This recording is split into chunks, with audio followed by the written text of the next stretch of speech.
Coming back for some brand new breaking news. MS Now has just learned that FBI Director Kash Patel may be out of a job in the coming months. 3 people with knowledge of the situation say President Trump and his top aides have grown tired of Patel and the unflattering headlines he's been generating recently, including using a government jet to visit his girlfriend and enlisting a SWAT team as her security detail.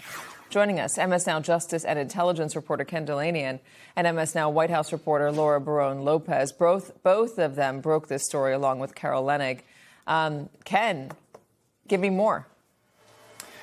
Well, Katie, I should say, first of all the qualifiers apply here. With Donald Trump and personnel decisions, you never actually know exactly what's going on. But we are being told that Kash Patel, the FBI director, is on increasingly thin ice. And the president is considering replacing him by the end of the year with Andrew Bailey, the former Attorney General of Missouri, who is acting now as co-deputy FBI director, along with Dan Bongino. And it's for all the reasons that you just said and others. The use of taxpayer resources, the flying his girlfriend around on the FBI jet, but also the premature tweets, including related to the Charlie Kirk assassination and other investigations, that terrorist attack in Michigan where Patel got out in front of the investigation and tweeted about the arrests before the rest of the government was ready for that to happen. So Pam Bondi and Todd Blanche of the Justice Department have been annoyed with Patel for a long time, although they've publicly denied it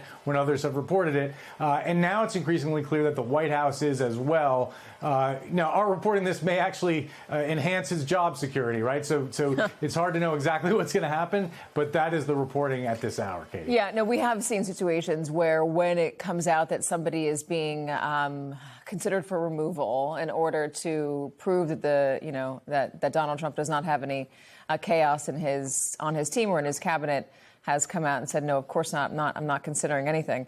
Let me play the president a little bit earlier today talking about Kash Patel during the Turkey pardon. Friends, thank you for being here today. We find ourselves at a juncture in American history that future generations will likely study with a mixture of disbelief and solemnity. It is a moment that demands we look past the flashing chyrons of cable news and the frantic scrolling of social media to understand the structural tectonic shifts occurring beneath our feet.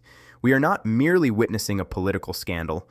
We are witnessing the mechanical failure of a presidency, confirmed not by its enemies but by its own architects. For years, the political discourse in this country has been defined by a war of narratives. On one side, allegations of corruption and abuse of power. On the other, claims of a deep state conspiracy designed to undermine the will of the voters. However, what transpired today in the halls of Congress has effectively ended that debate. The testimony of FBI Director Kash Patel, a man appointed specifically for his loyalty, a man once considered the president's fiercest defender, has shattered the shield of executive denial. Today, we must analyze why this specific testimony is different from everything that came before, why the reaction from the White House confirms the gravity of the situation, and why, legally and constitutionally, the Trump presidency has reached its mathematical and moral conclusion. To understand the magnitude of today's events, we must first appreciate the witness himself and why his presence marks the collapse of the deep state defense. In previous impeachment inquiries and investigations, the American public was often asked to rely on the testimony of whistleblowers, career bureaucrats, or second-hand accounts. These sources, while often credible, allowed for a political defense. They were labeled as never-Trumpers, holdovers, or partisan operatives. Kash Patel does not fit that description. Patel was the loyalist's loyalist. He was installed at the FBI not to placate the establishment, but to dismantle it. He was the president's chosen instrument, selected to bring the Bureau to heel and to protect the administration. When Kash Patel sits before a committee, raises his right hand, and testifies under oath, the deep state defense evaporates. The call is coming from inside the House. Patel's testimony today did not merely suggest wrongdoing. It provided direct, first-hand evidence of specific orders given by the president to commit felonies. This distinction is vital for our understanding of the legal peril the president now faces. In a court of law and in the court of impeachment, Direct testimony from a co-conspirator or a direct recipient of an illegal order is the gold standard of evidence. It removes the ambiguity of interpretation. We are no longer asking if the president sought to obstruct justice. We are now grappling with the reality that his own FBI director has confirmed, under penalty of perjury, that he did. I want to pause here and ask you a question, particularly those of you who have followed these proceedings for years. Do you believe this testimony, coming from a staunch loyalist, finally closes the door on the deep state argument, or do you think the defense will shift elsewhere? I'd be very interested to read your analysis in the comments. Moving beyond the witness, let us examine the specific allegations regarding the Epstein Memorandum, which reveal the chilling anatomy of obstruction. Patel confirmed the existence of a memo dated July 2025. This document is not a routine policy directive. It is, according to the testimony, a smoking gun of obstruction. The memo directed the Federal Bureau of Investigation to block the release of documents related to Jeffrey Epstein that were deemed harmful to the president. We must pause to consider the weight of this instruction. The President of the United States used his authority over the nation's premier law enforcement agency to suppress evidence regarding a convicted sex trafficker, not for reasons of national security, not to protect active sources and methods, but for personal political preservation. In the lexicon of American law, this is textbook obstruction of justice. It is the corrupt use of official power to impede an investigation or conceal evidence to protect oneself.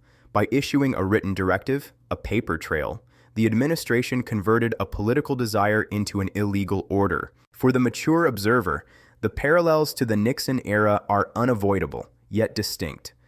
Nixon's obstruction was often verbal, captured on tapes he fought to keep secret. Here, we have a formalized memo, a bureaucratic record of an attempt to subvert transparency laws. The Transparency Act, passed by Congress specifically to ensure these records saw the light of day, made the suppression of these documents not just a political maneuver, but a violation of statute. The FBI director's admission that he received this order confirms that the executive branch was being operated as a personal shield for the occupant of the Oval Office, rather than a servant of the public interest. For those of you in the audience who remember the Watergate hearings or the Saturday Night Massacre, I value your perspective. Does this moment feel heavier to you than 1974, or are the institutions holding up better this time? Please share your historical comparison below. Perhaps even more damaging to the institutional fabric of our republic than the document suppression is Patel's testimony regarding the political purge of federal agents. For months, the official narrative has been that these terminations were performance-based or related to misconduct. The administration cited various pretexts, including the controversy surrounding photos of agents kneeling during the George Floyd protests, to justify a cleaning of the House. Today, that narrative was dismantled by the man who executed the orders. Patel testified that these agents were not fired for incompetence. They were not fired for misconduct. They were fired because they were assigned to investigations involving the president's ties to Russia. This is a crucial distinction that moves the needle from personnel management to witness intimidation and retaliation. To purge federal law enforcement officers because they are investigating the president is an attack on the concept of independent justice. It sends a message to every other agent, prosecutor, and judge. Do your job, and you will lose your livelihood. This is the behavior of authoritarian regimes, where the state's security apparatus serves the ruler, not the law. The pretextual nature of the firings, using false reasons to cover up the true political motivation, adds a layer of deceit that compounds the abuse of power. It indicates a premeditated effort to deceive the public and the oversight committees in Congress. When the FBI director admits that the official reasons given to the American people were lies designed to mask a political purge, the bond of trust between the government and the governed is severed. If the testimony itself wasn't damning enough, we need only look at the reaction from the president to see a clear window into the consciousness of guilt consuming the White House. As Patel testified, the president took to Truth Social, his preferred platform, to label his former appointee a rat and a traitor. For those of us who have watched the political stage for decades, this language is revealing. In the legal world, this is often referred to as consciousness of guilt. An innocent man, when accused falsely, typically attacks the facts. He provides counter-evidence, he points to exonerating documents, he argues the merits of the case. A guilty man attacks the witness. By resorting to the language of organized crime, calling a cooperating witness a rat, the president is implicitly acknowledging the truth of the testimony. A rat in criminal parlance is not someone who lies. A rat is someone who tells the truth to the authorities when they were supposed to remain silent. The president's anger is not born from a sense of injustice at being lied about. It is born from the fury of being exposed. Furthermore, the White House press office committed a catastrophic strategic error in their real-time response. They issued a statement claiming that Kash Patel was not authorized to speak about presidential communications. Let us parse that statement carefully. They did not say Patel was lying. They did not say the events he described never happened. They said he was not authorized to talk about them. You cannot be unauthorized to tell a lie. If Patel were fabricating these stories, the White House would simply say, "This is false." By invoking authorization and executive privilege, they have walked into a logical trap. They are effectively saying what he is saying is true, but it was a secret.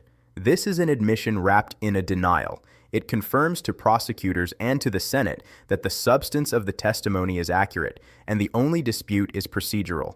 When we step back and view these developments together, we see a convergence of crises that represents a terminal structural failure for the administration. Any one of the events unfolding today would be sufficient to rock a presidency, but together they are overwhelming. First, consider the impeachment mathematics. The number of co-sponsors for the articles of impeachment has reached 260. In the House of Representatives, this makes passage a mathematical certainty. It is no longer a question of whipping votes or political maneuvering. The dam has broken. But more importantly, Patel's testimony provides the political cover necessary for Republican senators to vote for conviction. They can now go back to their constituents and say, "I did not want to remove him, but the FBI director's sworn testimony gave me no choice." Simultaneously, we are witnessing the operational transfer of power. Reports indicate that Vice President J.D. Vance is already functioning as the president for operational purposes. This is a quiet, de facto invocation of the 25th Amendment. When the cabinet begins to bypass the president to ensure the continuity of government, the presidency has already ended in all but title. The discussions regarding the formal removal of the president have moved from theoretical debates in law school classrooms to actionable plans in the West Wing. And finally, we cannot ignore the looming reality of the arrest warrant scheduled to be executed tonight. This places the Secret Service and the U.S. Marshals in an unprecedented standoff. However, Patel's testimony de-escalates the political argument against the arrest. It strips the president of the argument that he is a victim of a partisan witch hunt. When his own FBI director confirms the crimes, the execution of a warrant becomes a procedural inevitability rather than a political provocation. As we speak, the very atmosphere in Washington reflects this gravity, with the scene outside the Capitol mirroring the tension of the moment. With 75,000 protesters gathering and the Capitol Police initiating lockdown procedures, the atmosphere is electric with tension. We are reminded of the dark days of January 6th, yet the dynamic has shifted. In this instance, the institutions of government, the judiciary, the legislature, and the Department of Justice are aligned. The chaos is not stemming from a question of who won an election, but from the enforcement of the law against a sitting executive. The fear of violence is real, and the lockdown is a necessary precaution, but it also serves as a visual metaphor for a government under siege by the consequences of its leaders' actions. The mobilization of people on both sides speaks to the deep fractures in our society, but the clarity of the evidence provided today offers a path toward healing. Facts have a way of cooling passions over time. While the immediate reaction is volatile, the indisputable nature of sworn testimony from a loyalist makes it difficult to sustain a counter-narrative indefinitely. Before we conclude, we must also consider the human element of Kash Patel and the personal cost of his decision. His decision to testify was likely not made lightly. It represents a calculation of survival. Patel, facing his own legal exposure, realized that the ship was sinking. In the game of Washington's survival, there is a moment when loyalty becomes liability. Patel's transformation from the president's executioner to the prosecution's star witness is the final betrayal that seals the president's fate. It isolates Trump completely. When you lose your lawyer, as we saw with previous testimony, and you lose your enforcer, Patel, you are left alone on an island of your own making. This isolation is palpable. The truth social posts, the lashing out, the panicked statements, these are the reactions of a man who realizes the walls have closed in. The machinery of the state, which he tried so hard to bend to his will, has snapped back. To fully grasp the inevitability of the outcome we are facing, we must turn our eyes to the United States Senate and the historical echoes of August 1974. For those of us old enough to remember, there came a moment during the Watergate crisis when the Goldwater moment arrived, when Senator Barry Goldwater and a delegation of Republican leaders went to the White House not to negotiate, but to deliver a verdict. They told President Nixon that the support he thought he had was a mirage, that his firewall in the Senate had crumbled, and that for the good of the party and the nation, he had to resign. Today, we are witnessing a modern, accelerated version of that historical pivot, though it is happening less in person and more through the quiet, brutal calculus of political survival. For years, many Republican senators have operated under a cloud of fear, not fear of the law, but fear of the primary voter. They understood the president's grip on the base was absolute, and to cross him was to end one's career. However, Kash Patel's testimony has fundamentally altered this equation. It has provided what is known in Washington as a permission structure, because the damning evidence comes from a MAGA loyalist. From a man who attacked the Russia investigation as a hoax, it allows senators to vote for conviction without being branded as agents of the radical left. They can now look their constituents in the eye and say, I supported the president's policies. I supported his agenda.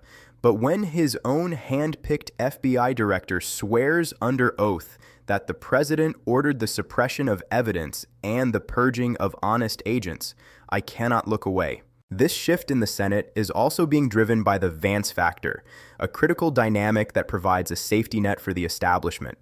Unlike previous impeachment scenarios where removal might lead to a chaotic void or a transfer of power to the opposing party, the presence of Vice President J.D. Vance offers a path to continuity. The Republican establishment views Vance as a stabilizer, someone who can inherit the mantle of the administration, calm the markets, and reassure our allies without the chaotic baggage of imminent arrest warrants and daily obstructions of justice. The quiet consensus building in the cloakrooms is that removing the president does not mean losing the White House. It means saving the presidency from total collapse. Moreover, we must consider the precedent being set for the office itself. The senators who will sit in judgment understand that they are not just voting on the fate of one man. They are voting on the definition of the executive branch for the next century. If a president can order the FBI to hide evidence of his own misconduct and fire agents who investigate him without consequence, then we no longer have a republic. We have an elected monarchy.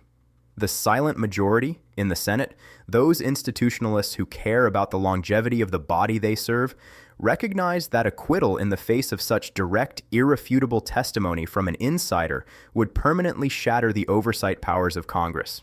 They know that if they do not draw the line here, with this evidence and this witness, the line will never be drawn again. Thus, the betrayal of Kash Patel has done more than just expose crimes. It has unlocked the political shackles of the Senate, allowing them to choose the Constitution over the man, secure in the knowledge that history and perhaps even their own party will ultimately thank them for it. And this brings me to a critical question for all of you. Do you believe the current Senate leadership has the resolve to act as Goldwater did, or has the nature of our politics changed too much? I'd value your prediction on how this vote will go. So friends, while it is easy to look at today's events and feel a sense of despair about the state of our nation, I would argue the opposite. It is easy to see the protests, the lockdowns, and the criminal allegations and conclude that the American experiment is failing. But I submit to you that what we are seeing today is the system working exactly as the framers of the Constitution intended. They designed a system of checks and balances precisely for this moment. They anticipated that a man might one day occupy the Oval Office who would put his own interests above those of the nation. They provided the remedy of impeachment. They established an independent judiciary. They created a legislature with the power of oversight. It has been messy. It has been slow. It has been painful. But the guardrails have held. The fact that an FBI director appointed by the president felt compelled by the weight of the law and the oath he took to testify against that president is a victory for the rule of law. It demonstrates that the oath to the Constitution is superior to the oath of loyalty to a man. As we watch the events unfold tonight, the vote in the House, the movement of the marshals, the actions of the cabinet, let us remain calm and observant. We are watching history, yes, but we are also watching the resilience of a republic that is older and stronger than any single administration. The Trump presidency, for all intents and purposes, ended today not with a bang, but with the quiet, sworn testimony of a man who simply ran out of ways to defend the indefensible. The rest is just paperwork and procedure. I read through your comments to get a sense of where the country stands, so please, before you go, let me know. Do you believe the guardrails of our democracy are holding firm, or are we entering uncharted territory? Thank you for watching, and I look forward to reading your thoughts.